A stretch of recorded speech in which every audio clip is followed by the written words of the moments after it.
One of the posters we'll be presenting there, teclistamab step-up dosing and less frequent dosing schedule in the real-world setting.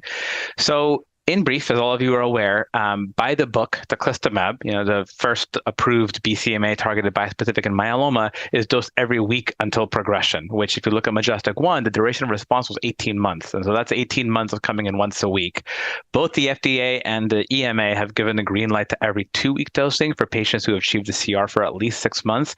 That is still a very long time, in addition to the initial hospitalization, to be coming in once a week.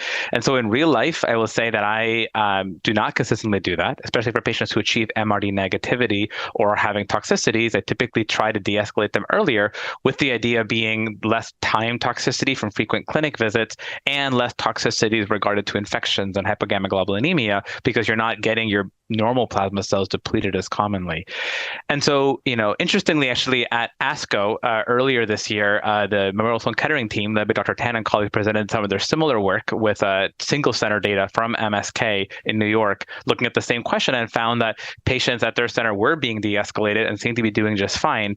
We approached this with the help of the Janssen J&J team, looking at this kind of with a real world, multi-center database, looking at how often are patients being de-escalated, and with the limitations of real world data, being noted, how they do.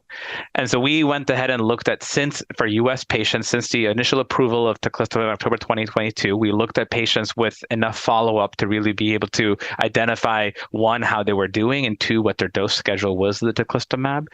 And we ended up looking at basically almost 200 patients, depending on which data point we're looking at, how many patients completed step-up dosing or how many completed the first cycle, et cetera.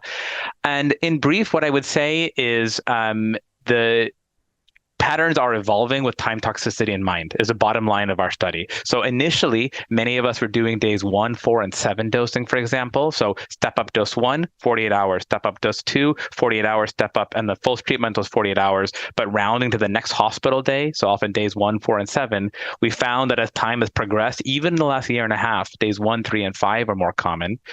We found that about 30-ish, 20 to 30% of patients, depending on how you slice the data, have been de-escalated away from the once a week for forever dosing schedule.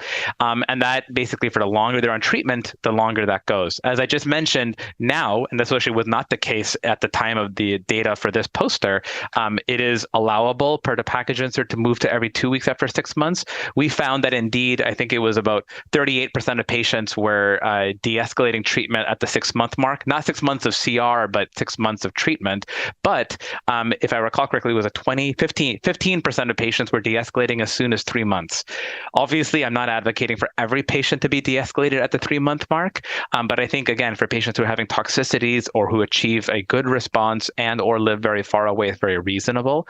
So I think what our poster adds here is kind of builds on the MSK data that I presented at ASCO this year with a much larger N, about 200-ish patients, and shows that it's okay to kind of deviate a little bit from the script, right? I always tell people our loyalty is not to the trial, it's to our patients. And so if our patients are having toxicities, if they live far away, if they really want to or they've had MRD negativity, what are we doing with once a week dosing for forever? Please feel free to de-escalate it. Obviously, we need prospective data to back this up, and that's the future direction for us as well.